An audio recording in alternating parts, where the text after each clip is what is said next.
वैसाख तिरन क्यों वाडिया, जिन्ना प्रेम विशो। हर साजन पुरख विसार कै, लगी माया तो। पुत्र कलतर ना संग तना, हर अविनाशी हो। पलच पलच सगली मुई, झूठै धंधे मोह। एक हर के नाम बिन, अगे लइए खोह। दई विसार विगुचना, प्रापिण अवर ना कोए। प्रीतम चरणी जो लगे, तिनकी निर्मल सोय। नानक की प्रभ बेनती, प्रभ मिलो प्राप्त होए। वैसाख सुहावा तां लगे, जा संत पिठै हर सो। वैसाख सुहावा तां लगे, जा संत पिठै हर सोए। वाहिगुरु जी का खालसा, वाहिगुरु जी की फतेह। जुगो जुग अटल धन धन साहिब श्री गुरु ग्रंथ साहिब महाराज पातशाह जी की पावन पवित्र हजूरी अंदर हाजरियां लवारकी गुरु प्यारी गुरु सवारी गुरु साजी साध संगत जीओ, आप जी वडभागे हो। सतगुरां दी पावन बाणी का परम आनंद रस माण रहे हो। सतगुरां ने अपार कृपा की है। संध्या वेले के पावन दीवाना विच बैठ के सतगुर की पावन बाणी का आनंद माणिया है। आओ समा है गुरमत विचारां दा। 12 माह की लड़ीवार तो आपां विचार साझी कर रहे हाँ। धन गुरु गुरु अर्जन देव महाराज पातशाह जी जो कि 12 माह की पावन बाणी अंदर मनुख के जीवन नूं गुरमत दे गुरु उपदेश दे राही बदलन का एक निमाणा जिहा यतन कोशिश करन दा जिहड़ा सतगुरु पातशाह जी उपराला करते हैं, तां जो मनुख के अंदर तब्दीली आ सके, बदलाव आ सके। धन गुरु गुरु अर्जन देव महाराज पातशाह जी कृपा करते हैं कि जिहड़ा वैसाख का महीना है, वैसाख के महीने दे विच मनुख के जीवन दे विच की तब्दीली आनी चाहिए, की बदलाव आना चाहिए। जदों आपां बाहर वेखदे हां ते वैसाख अते जिहड़ा चेत का महीना है, इस दे दरम्यान एक रुत चलती है जिन्हों आपां बसंत कहने हां। कल बसंत पंचमी जिहड़ी है वो आपां वेखिया सी भी किस तरीके दे नाल मनुख बसंत पंचमी नूं मनाउंदा है। उहदा कारण यह है कि हर पासे जिहड़ी बनस्पत है वो खेड़े विच हुंदी है, हर पासे हरियावल हुंदी है, हर पासे खेड़ा हुंदा है। सतगुरु पातशाह जी आखदे ने कि जिहड़ा वैसाख है ये बहुत ही चंगा है, बड़ा ही भला है। क्यों चंगा है? चंगा इस करके क्योंकि वैसाख के महीने दे विच एक तब्दीली आउंदी है, एक बदलाव आउंदा है बाहर। वो किहड़ा कि जिहड़े दरख्त जिहड़ी वंशपति सुक्की हुई सी उहदे विच हरियावल आउंदी है, उहदे विच खेड़ा आउंदा है, एक बदलाव आउंदा है। हुण आपां जदों वेखदे हां जिहड़ा वैसाख का महीना है, धन गुरु गुरु नानक देव महाराज पातशाह जी ने इस परथाई बड़ा प्यारा बचन लिखिया है। गुरुदेव आखदे ने वैसाख भला शाखां वेस करे। वैसाख बड़ा ही भला है, बड़ा ही चंगा है। क्यों? क्योंकि वैसाख के महीने विच शाखावां एक नवा वेस धारण करदियां, एक नवा पहरावा मिलता है। वो नवा पहरावा किहड़ा है ਕਿ ਜਿਹੜੀਆਂ ਸ਼ਾਖਾਵਾਂ ਅਜੇ ਤੱਕ ਬਿਨਾਂ ਪੱਤਿਆਂ ਤੋਂ ਨਜ਼ਰ ਆਉਂਦੀਆਂ ਸਨ, ਉਹਨਾਂ ਸ਼ਾਖਾਵਾਂ ਨੂੰ ਪੱਤਿਆਂ ਦਾ ਇੱਕ ਨਵਾਂ ਵੇਸ਼ ਜਿਹੜਾ ਉਹ ਪ੍ਰਾਪਤ ਹੁੰਦਾ ਹੈ, ਇੱਕ ਤਬਦੀਲੀ ਆਉਂਦੀ ਹੈ, ਇੱਕ ਪਰਿਵਰਤਨ ਹੁੰਦਾ ਹੈ। ਹੁਣ ਜਦੋਂ ਪੱਤੇ ਆਉਂਦੇ ਨੇ ਤੇ ਮਨੁੱਖ ਨੂੰ ਪਤਾ ਲੱਗਦਾ ਹੈ ਵੀ ਵੈਸਾਖ ਦੇ ਮਹੀਨੇ ਵਿੱਚ ਇਹ ਜੋ ਪਰਿਵਰਤਨ ਹੋਇਆ, ਤਬਦੀਲੀ ਹੋਈ ਹੈ, ਜਿਹੜੀਆਂ ਸ਼ਾਖਾਵਾਂ ਨੂੰ ਪੱਤੇ ਆਏ ਨੇ, ਉਹਨਾਂ ਪੱਤਿਆਂ ਤੋਂ ਇਹ ਅੰਦਾਜ਼ਾ ਲਾਇਆ ਜਾ ਸਕਦਾ ਹੈ ਵੀ ਇਹ ਦਰਖਤ ਜਿਹੜਾ ਹੈ ਕਿਹੜੇ ਫਲ ਦਾ ਹੈ। ਇਹ ਦਰਖਤ ਜਿਹੜਾ ਹੈ ਇਹਦਾ ਨਾਮ ਕੀ ਹੈ? ਉਹਦੇ ਪੱਤਿਆਂ ਤੋਂ। ਕਿਉਂਕਿ ਜੇ ਸਾਰੇ ਦਰਖਤ ਬਿਨਾਂ ਪੱਤਿਆਂ ਤੋਂ ਹੋਣ ਤਾਂ ਅੰਦਾਜ਼ਾ ਨਹੀਂ ਲਾਇਆ ਜਾ ਸਕਦਾ ਵੀ ਇਹ ਜਿਹੜਾ ਦਰਖਤ ਹੈ ਇਹ ਕਿਸ ਫਲ ਦਾ ਹੈ।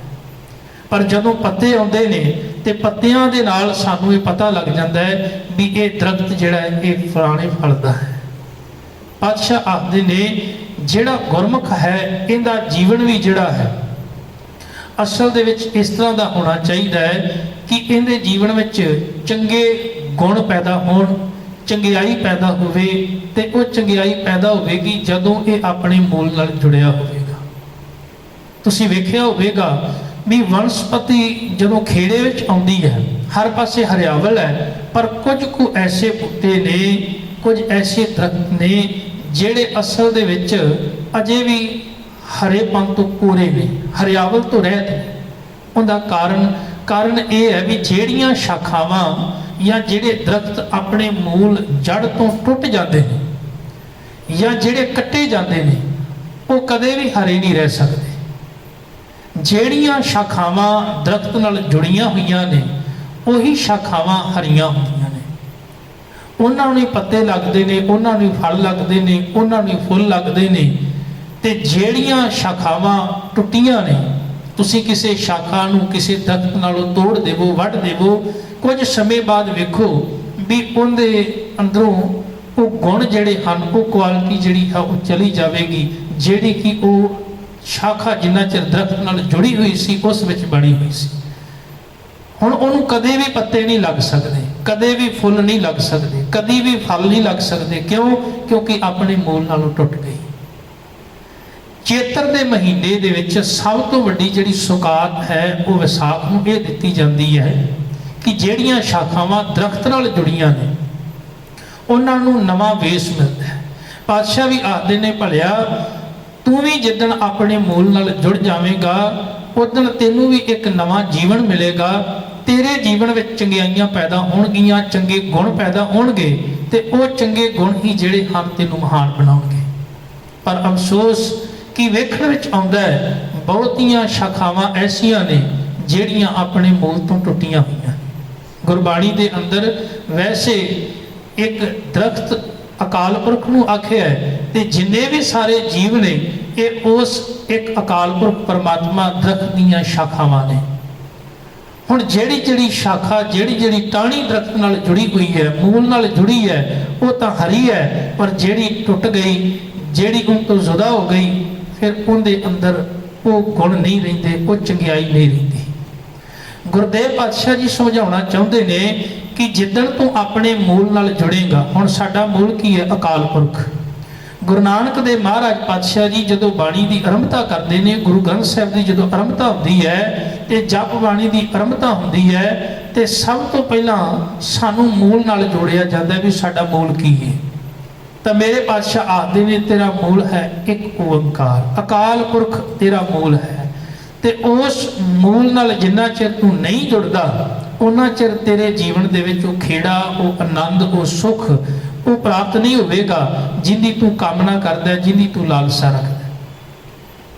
ਹੁਣ ਗੁਰੂ ਅਰਜਨ ਦੇਵ ਮਹਾਰਾਜ ਪਾਤਸ਼ਾਹ ਜੀ ਆਖਦੇ ਨੇ, ਹੋਇਆ ਇਹ ਕਿ ਜਦੋਂ ਮੈਂ ਵਿਸਾਖ ਦੇ ਮਹੀਨੇ ਵਿੱਚ ਨਜ਼ਰ ਮਾਰੀ, ਚਾਰੇ ਪਾਸੇ ਹਰਿਆਵਲ ਹੈ, ਖੇੜਾ ਹੈ, ਪਰ ਇੱਕ ਮਨੁੱਖ ਹੈ ਜਿਹਦੇ ਜੀਵਨ ਦੇ ਵਿੱਚ ਕੋਈ ਖੇੜਾ ਨਹੀਂ, ਸਿਰਫ ਨਿਰਾਸ਼ਾ ਹੈ, ਉਦਾਸੀ ਹੈ।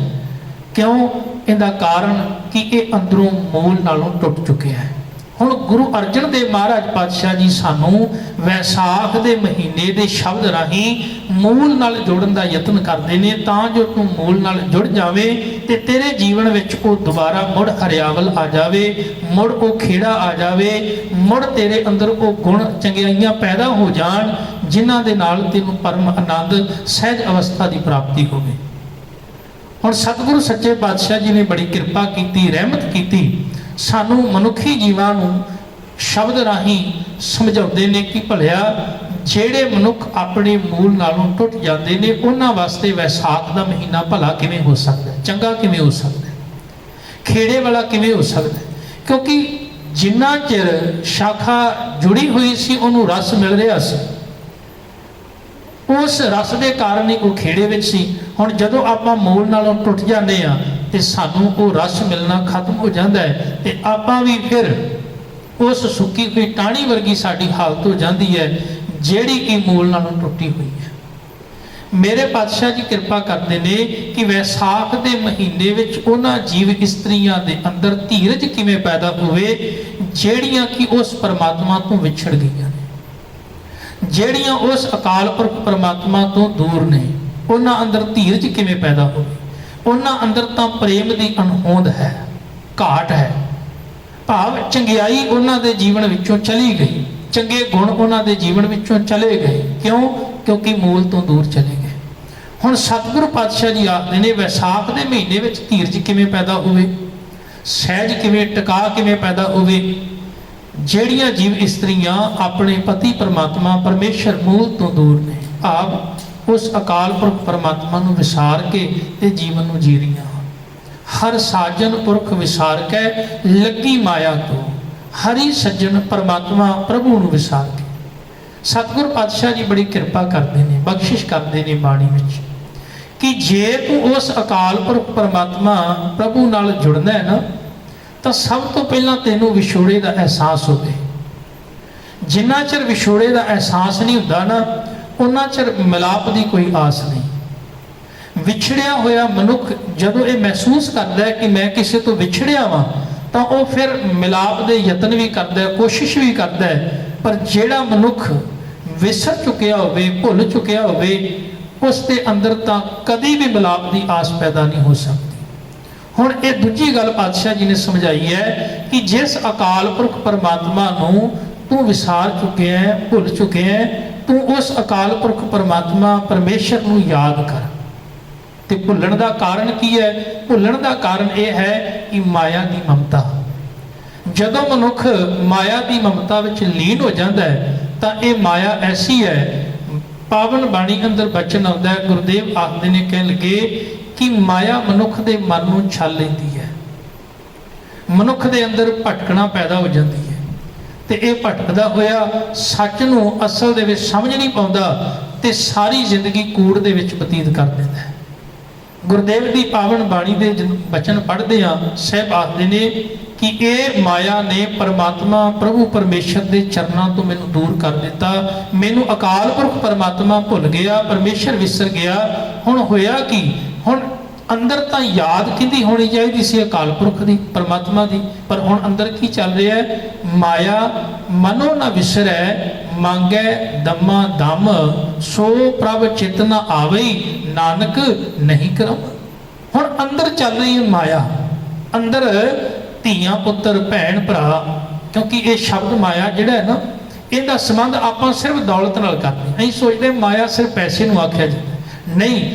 ਗੁਰੂ ਅਮਰਦਾਸ ਪਾਤਸ਼ਾਹ ਜੀ ਦੀ ਬਾਣੀ ਪੜ੍ਹਦੇ ਆ ਗੱਲ ਦੀ ਸਮਝ ਪ੍ਰਾਪਤ ਹੋਈ, ਸੋਝੀ ਪ੍ਰਾਪਤ ਹੋਈ ਵੀ ਮਾਇਆ ਕਿਹਨੂੰ ਕਹਿੰਦੇ ਨੇ। ਤੇ ਗੁਰੂ ਪਾਤਸ਼ਾਹ ਜੀ ਆਖਦੇ ਨੇ, ਕਹਿਣ ਲੱਗੇ ਇਹ ਮਾਇਆ ਜਿਤ ਹਰ ਵਿਸਰੈ, ਮੋਹ ਉਪਜੈ ਭਾਉ ਦੂਜਾ ਲਾਇਆ। ਉਹ ਹਰ ਚੀਜ਼ ਮਾਇਆ ਦਾ ਰੂਪ ਹੈ ਜਿੰਦੇ ਨਾਲ ਜੁੜ ਕੇ ਮਨੁੱਖ ਨੂੰ ਰੱਬ ਭੁੱਲ ਜਾਵੇ। ਹੋ ਸਕਦਾ ਧੀਆਂ ਪੁੱਤਰ ਹੋਣ, ਹੋ ਸਕਦਾ ਮਾਂ ਬਾਪ ਹੋਵੇ, ਹੋ ਸਕਦਾ ਇਸਤਰੀ ਹੋਵੇ, ਹੋ ਸਕਦਾ ਪੁਰਖ ਹੋਵੇ, ਹੋ ਸਕਦਾ ਕੋਈ ਪਦਵੀ ਹੋਵੇ, ਕੋਈ ਨੌਕਰੀ ਹੋਵੇ, ਕੋਈ ਪੇਸ਼ਾ ਹੋਵੇ। ਕੁਛ ਵੀ ਦੁਨੀਆ ਦੇ ਅੰਦਰ, ਸੰਸਾਰ ਦੇ ਅੰਦਰ ਕੋਈ ਵੀ ਐਸੀ ਚੀਜ਼ ਜਿਹਦੇ ਨਾਲ ਅਸੀਂ ਮੋਹ ਪਾ ਕੇ ਤੇ ਪਰਮਾਤਮਾ ਨੂੰ ਭੁੱਲ ਜਾਈਏ, ਉਹ ਹਰ ਚੀਜ਼ ਮਾਇਆ ਦਾ ਹੀ ਰੂਪ ਹੈ। ਹੁਣ ਮੇਰੇ ਪਾਤਸ਼ਾਹ ਜੀ ਨੇ ਬੜੀ ਕਿਰਪਾ ਕੀਤੀ ਵੀ ਉਸ ਮਾਇਆ ਦੇ ਮੋਹ ਵਿੱਚ ਫਸ ਕੇ ਅਕਾਲ ਪੁਰਖ ਪਰਮਾਤਮਾ ਵਿਸਰ ਗਿਆ। ਹੁਣ ਜਦੋਂ ਪਰਮਾਤਮਾ ਵਿਸਰਿਆ, ਪ੍ਰਭੂ ਪਰਮੇਸ਼ਰ ਵਿਸਰ ਗਿਆ ਤੇ ਅੰਦਰ ਵਿਛੋੜਾ ਪੈਦਾ ਹੋ ਗਿਆ ਪਰਮਾਤਮਾ ਤੋਂ। ਹੁਣ ਅੰਦਰੋਂ ਪਰਮਾਤਮਾ ਦਾ ਵਿਛੋੜਾ ਹੈ, ਪਰ ਇਸ ਗੱਲ ਦਾ ਅਹਿਸਾਸ ਉਹਨੂੰ ਹੋਇਆ ਜਿਹਨੂੰ ਪਰਮਾਤਮਾ ਚੇਤੇ ਹੈ। ਗੁਰੂ ਪਾਤਸ਼ਾਹ ਜੀ ਸਾਨੂੰ ਤਾਂ ਹੀ ਬਾਰ-ਬਾਰ ਆਖਦੇ ਨੇ, क्योंकि गल गुरु पातशाह जी ने चेत तो आरंभ की, चेत गोविंद आराधिया होवे आनंद करना। तू परमात्मा नू चेते कर, चेतना है तो चेत लै निस दिन मैं प्राणी। परमात्मा नू जे याद करना है तो दिन रात उन्होंने याद करना शुरू कर दे। जे तू मिलाप करना चाहना है तो परमात्मा नू याद कर, उहदा सिमरन कर, उहदी याद में जुड़ना कर। एक दिन वो भी आवेगा जिदन तेरा एक कीता होया सिमरन कीता होया जाप जपिया होया नाम कह लगे तेनू उस परमात्मा परमेश्वर के चरणों नाल जोड़ देवेगा। हुण गुरुदेव पातशाह जी ने साडे ते बड़ी कृपा की है कि असी जीव परमात्मा तो विछड़े हाँ, साडे अंदर धीरज किवें पैदा होवे। हुण जिहड़ी जीव इस्तरी प्रभु परमात्मा प्रभु परमेश्वर तो विछड़ गई, उनके अंदर धीरज किवें पैदा हो सकता है, प्रेम किवें पैदा हो सकता है, रब्बी गुण किवें पैदा हो सकते हैं, उनके जीवन में खेड़ा हरियावल किवें पैदा हो सकती, क्योंकि वो तो परमात्मा प्रभु तो विछड़ी हुई है। हुण गुरु पातशाह जी ने बाणी दे विच बड़े प्यारे सानू उपदेश दे के ते समझाया है। जदों आपां पावन बाणी पढ़दे हां, दो बचन आउंदे ने कबीर साहब दे। कबीर साहब ने पहले बचन में आख्या, कह लगे जदों रात का समा हुंदा है ते चकवी जिहड़ी कह लगे चकवे तो विछड़ जाती है। हुण उहदा विछड़न का कारण यह है भी रात हनेरा, हनेरे के कारण उन्हां विच विछोड़ा पै जांदा है। पर कह लगे 4 पहर रात लंघण तो बाद उन्हां दा फिर मिलाप हो जाता है। हुण कबीर साहब आखदे ने भलिया वो तो चकवी है कि रात 4 पहर लंघण तो बाद मिलाप हो जाना है, पर जेड़े मनुख परमात्मा परमेश्वर प्रभु तो कह लगे विछड़ गए ने, उन्हां दी कोई आस नहीं भी वो दिन मिलन के रात, उन्हां दी कोई आस नहीं। कबीर चक्की जो विछड़ है, कह लगे जेड़ी चकवी है ये जदों परमात्मा परमेश्वर प्रभु की बिरती रख के आप जो विचार करांगे सानू पता लगेगा भी एक पंछी है जेड़ा वो अपने प्रेम करने वाले चकवे तो विछड़ गई, पर कह लगे जब दिन चढ़िया तो मिलाप होया, जदों दिन चढ़ गया तो मिलाप हो गया, रात हुई तो विछोड़ा पै गया। पर जेड़ा मनुख है जो न बिछड़े राम स्यों, ना दिन मिले ना रात, उन्होंने की आस है भी मिलाप होगा। पर फिर नाल ही कबीर साहब ने एक होर गल कह दी बड़ी प्यारी। कबीर साहब आखदे ने भी भलिया एक गल याद रखी, तेरी हालत उस संख वर्गी है जेड़ा समुंदर दे विच पिया होया है, पर समुंदर दीयां लहरां दे नाल वो बाहर आ जाता है, मुड़ मुड़ के बाहर आ जाता है। कबीर साहब आखदे ने एक दिन मैं जदों समुंदर के किनारे ते जा रहा सा, एक संख बार बार बाहर आ जाता सी, मैं चुक के अंदर सुट देना सा, फिर बाहर आउंदा फिर सुट देना सा। अखीर कह लगे ऐसा होया मैं संख नूं फड़िया ते उहनूं मुखातब होके आखिया भी चंगा है तू समुंदर दे अंदर ही रह। ते संख ने पूछया क्यों, ते उन्हें कबीर साहब आखदे मैं आखिया इस करके भी जे तू अंदर रवेगा ते ठीक रवेगा, नहीं तो तेनू को पुजारी को पंडित आवेगा चुक के लै जाएगा मंदिर में रख देगा। रोज सूरज उगद्या कह लगे जदों उन्हें इस संख तेनू बजाउणा है ते तू उदों दहाड़ा मारनियां ने, ते कह लगे उदों फिर दोबारा संख तू समुंदर तक नहीं पहुँच पावेगा, तू पहुँच नहीं पा। अज तो तू पहुँचिया होया, अज तो तू अंदर आ, अज तो तेरे को समा आ, पर तू बाहर नूं भजदा आ। इसे तरह जो मनुख के अंदर मायक पदार्थों की लालसा पैदा होती है, ये लहरां उठदियां ने ते मनुख नूं परमात्मा रूपी समुद्र तो बाहर सुट दिंदियां ने। मनुख सोचदा भी शायद संसार जिहड़ा है ये असल दे विच किन्ना चंगा है, पर मनुख ये असली गल नूं समझदा नहीं कि परमात्मा रूपी समुद्र तो दूर जाके मेरी हालत की होगी, मेरी हालत वो संख वर्गी। कबीर रैनायर बिशोरिया रहो रे संख मजूर, देवल देवल दाहड़ी देशा उगवत सूर। तेनू दहाड़ा मारनियां पैणगियां, तू फिर कहेगा भी मैनू हुण समुद्र विच लै जाओ, पर तेनू ले जाउण वाला कोई नहीं होगा। अज तेरे कोल समय जीवन है ते तू परमात्मा के चरणों नाल जुड़िया रह, जे उहदे तो दूर जावेगा विछड़ के कह लगे फिर तेरे विच कोई खेड़ा को आनंद नहीं रहेगा। भाई वीर सिंह ने बड़ा प्यारा एक बचन लिखिया है। भाई वीर सिंह आखदे ने कि मैं एक दिन बगीचे विच गया ते मेरा मन कीता एक फुल नूं मैं तोड़ देवां। फुल बहुत ही सोहना, बड़ा खूबसूरत, बड़ा प्यारा सी। मेरा चित किया है फुल नूं तोड़ लवां। कह लगे जदों फुल तोड़न लगा तो उस फुल ने अगों मैनूं आखिया भी तू मैनूं तोड़ना, मैनूं ना तोड़। कह लगे मैं पूछया भी क्यों ना तोड़ा, तू मैनूं बहुत प्यारा बहुत खूबसूरत लगदा। हालांकि अज असीं भी भावें धर्म के नाम ते बहुत वनस्पति नूं तोड़िया, गुरमत इस गल की इजाजत नहीं देती, गुरबाणी बिल्कुल इजाजत नहीं देती भी आपां कुदरत नूं इस तरह बर्बाद करिए, क्योंकि कुदरत जिहड़ी है उहदे विच परमात्मा दा वास है। बलिहारी कुदरत वसिया, हुण जिस कुदरत विच परमात्मा वसिया आपां उस कुदरत की हालत की कर रहे हैं, अपने स्वार्थ वास्ते, अपने मतलब वास्ते, अपने मन की इच्छा पूरी करने वास्ते। पर परमात्मा इस गल की इजाजत नहीं देता। हुण वो भाई वीर सिंह आखदे ने मैं उस फुल नूं जो तोड़न लगा, उन्हें आख्या क्यों तोड़दा है? उन्हें आख्या तू बहुत खूबसूरत लग रहा है, मैं तेनों अपने घर ले जाके रखांगा, फिर की होएगा? कह लगे कुछ भी नहीं, बस मैं तेनों वेख के कह लगे आनंदित होवांगा, खुश होवांगा, सुगंधी लवांगा। पर उन्हें आख्या कितनी देर तक, किन्ने समय तक, किन्ना समा लवेगा? हुण उन्हें अगों कुछ गल्लां आखियां ते भाई वीर सिंह ने उस भावना नूं अपने अंदर के ख्याल नूं कलम के रूप में लिख दिता। कह लगे फुल ने आख्या डाली नालों तोड़ना सानू, असां हट महक दी लाई, सानू तू इस टाणी नालों तोड़ना। क्यों? क्योंकि असीं इत्थे एक शॉप खोली, एक दुकान खोली है, कादी? सुगंधी दी। कह लगे डाली नालों तोड़ना सानू, असां हट महक दी लाई, लख गाहक सुंगे जे आके खाली एक न जाए। तू तो कला कह लगे सुगंधी लैके चला जाएगा तोड़ के, पर मैं ये चाहुंदा वां तेरे तो बाद होर जिन्ने आउण वो भी सुगंधी ते सुंदरता कह लगे लैके जाण, आनंद लैके जाण, केवल ये ना होवे भी तू कला ही लैके चला जा।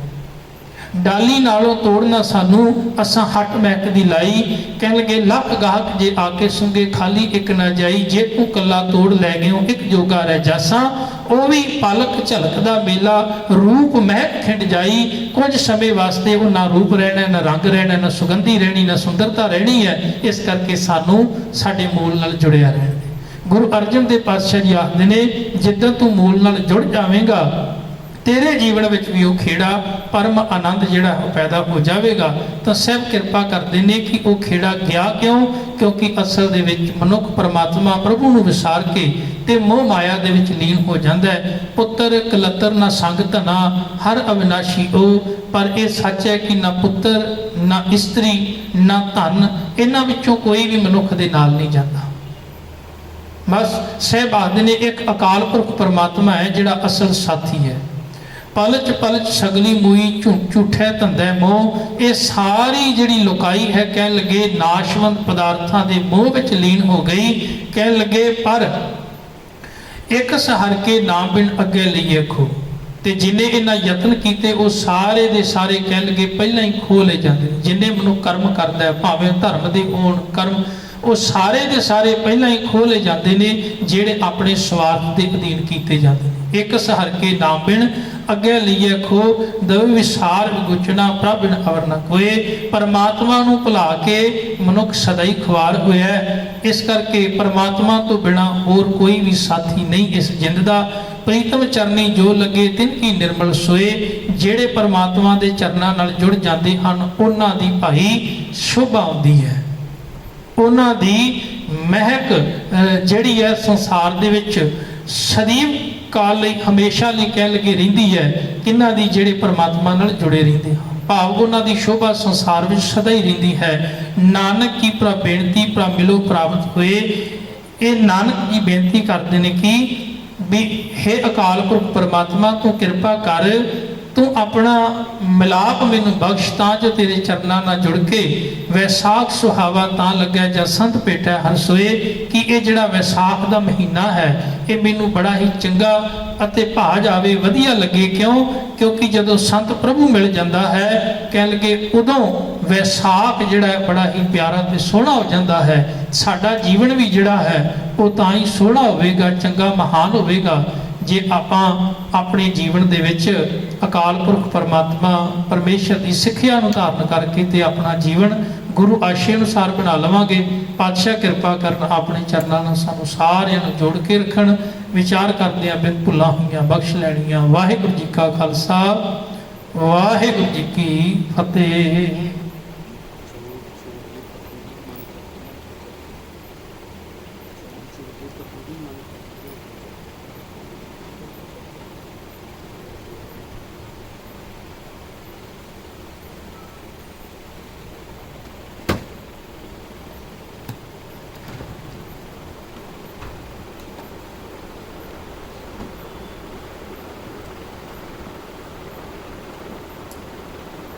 पॉज करता है पॉज करता है